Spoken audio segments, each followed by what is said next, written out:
श्री स्वामी समर्थ।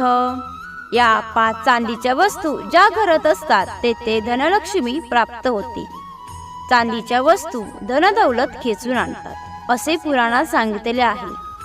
आपण आज अशाच काही 5 वस्तू पाहणार आहोत की त्यातील एकही वस्तू तुम्ही घरामध्ये ठेवली तर तुमचे नशीब पालटण्याची क्षमता या वस्तूंमध्ये आहे। त्याचबरोबर घरात ग्रहक्लेश म्हणजेच वादविवाद, भांडणे किंवा कुंडलीतील काही दोष असतील तर ते दोष यामुळे दूर होतात।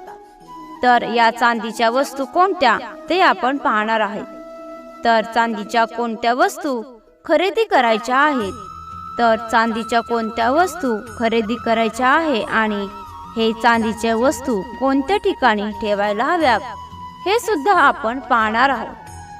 पहिली चांदीची वस्तू आहे चांदीचा चौकोनी तुकडा। तुम्ही कोणत्याही सोनाराच्या दुकानात जा, तुम्हाला चौकोनी चांदीचा तुकडा नक्की मिळेल। ज्यांना करिअरमध्ये लवकर प्रगती करायची आहे व ज्यांना आपला व्यापार वाढवायचा आहे, ज्यांना धनलाभ व्हावा वाटत असते, त्यांनी हा चांदीचा तुकडा आपल्या तिजोरीमध्ये नक्की ठेवावा किंवा तुम्ही तुमच्या हॉलमध्ये एक सजावटीचे साहित्य म्हणून सुद्धा हा चांदीचा तुकडा हॉलमध्ये लावू शकता, कारण हा चांदीचा तुकडा तुमच्या घरात लक्ष्मीची पावले घेऊन येतो।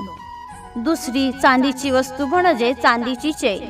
ज्या लोकांचे लग्न लवकर जुळत नाहीत, लग्न होण्यात अडचणी येतात, अशा लोकांनी शुक्ल पक्षाच्या प्रथम सोमवारी तर त्या येणाऱ्या सोमवारी ही चांदीची चैन आपण आपल्या गळ्यात धारण करावी व या चैनीला भरीव गोल कोळी त्या चैनमध्ये नक्की असावी।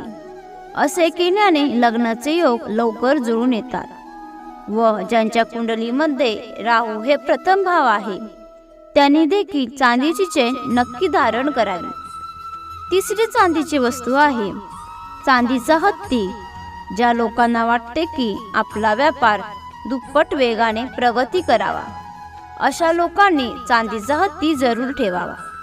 चांदीचा हत्ती तुमच्या घरात ठेवल्याने किंवा दुकानात ठेवल्याने व्यापारामध्ये खूप प्रगती होते। तसेच घरात चांदीचा हत्ती असल्याने माता लक्ष्मीचा आशीर्वाद आपल्याला मिळतो। त्याचबरोबर गणपती बाप्पाची कृपा आपल्यावर होते। चौथी वस्तू आहे चांदीची डबी। ही चांदीची वस्तू आपण तिजोरीमध्ये ठेवायची आहे। त्या डबीत पाणी भरून ती डबी तुम्ही तिजोरीत किंवा देवाच्या देवाऱ्यात जर ठेवली तर माता लक्ष्मीची पावले आपल्या घराकडे खूप वेगाने आल्याची आपल्याला काही दिवसात दिसून येईल। ज्यांच्या चतुर्थ स्थानी राहू असतो अशा लोकांनी चांदीची डबी ठेवू नये। अशा लोकांनी या चांदीच्या डबीत पाणी न घालता मध भरून ही डबी तुम्ही कोठेही घराबाहेर अशा ठिकाणी पुरावी की ज्या ठिकाणी लोक ये जा करणार नाही। पाचवी वस्तू आहे चांदीचा ग्लास। यामध्ये आपण पाणी पिल्याने आपल्याला खूप शुभ गोष्टी आपल्या आयुष्यात घडतात, त्यामुळे आपल्या घरात सकारात्मक ऊर्जा निर्माण होते। यामुळे घरातील ही सकारात्मक ऊर्जा माता लक्ष्मीला दीर्घकाळ वास्तव्य करण्यास भाग पाडते। तर अशा काही चांदीच्या वस्तू आहेत, यातील आपण एकतरी वस्तू आपल्या वापरात आणावी आणि यामुळे तुम्हाला तुमच्या आयुष्यात झालेला फरक नक्की जाणवेल। तुम्हाला ही माहिती आवडली असेल तर लाईक आणि शेअर करा। तसेच अशीच माहिती नेहमी ऐकण्यासाठी चॅनलला सबस्क्राईब नक्की करा। श्री सद्गुरू स्वामी समर्थ।